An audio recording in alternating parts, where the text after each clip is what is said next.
I'm Alistair Burr, and I'm Professor of Communications at the University of York, UK.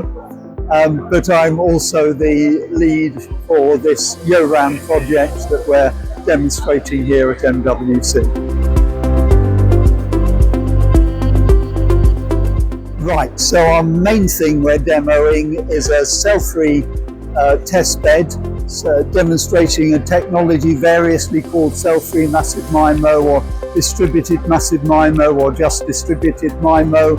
And the idea is that instead of having a RU serving a particular UE, you actually have multiple RUs all serving a set of UEs. So instead of having just one cell per RU, you have multiple. Effectively, you really abolish the concept of cell by having them all being served by all the RUs. That at least is the principle.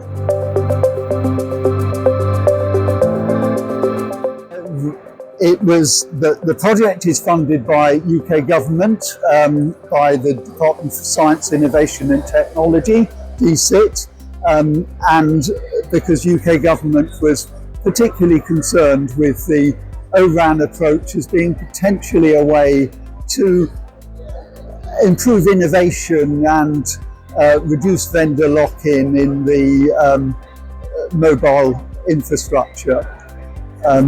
So it's been a useful initiative from our point of view. Right, there are multiple advantages really. One is, as the name suggests, cell-free means that by effectively abolishing the concept of cell, you also abolish the idea of inter-cell interference. There are no more cell edge users because there aren't any more cells. If you're a long way from one base station, well, you're just nearer to some other base stations, and those other base stations, instead of being a source of interference, are actually helping you with your signal. So you greatly improve the efficiency of the network. You can make it more dense.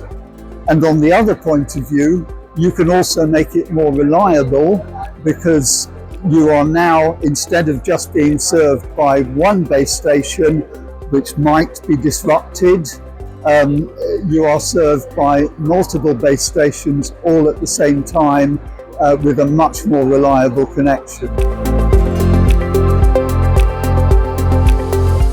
This is just a test bed on a very small scale, and so you can't entirely evaluate the performance of the whole network based simply on that. But it does, for example, mean that we can, I think in the test bed we have at the moment, we are able to take something that on its own works at about I think about 20 megabits per second, and by paralleling it all up, you can make it work at 64 megabits per second in the same bandwidth.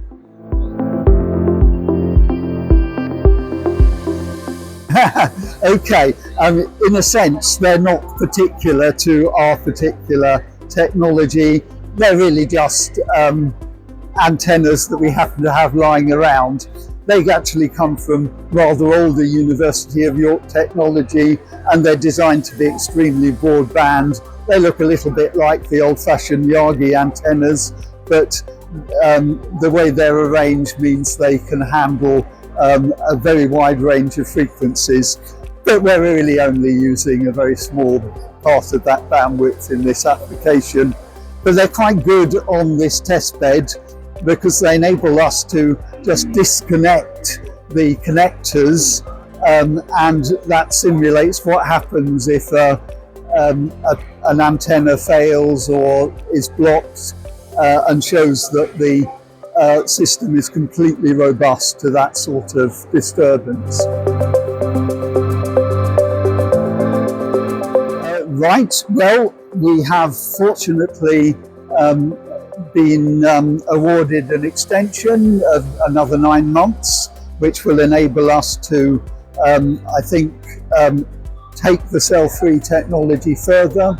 It will also enable us in other parts of the project to develop the radio units that our partners at Sheffield and at companies in West Yorkshire have been developing, to a point where we think they will be commercially attractive propositions to offer. So watch that space if you're interested in our use. I think watch the cell-free space as we move towards 6G. Awesome.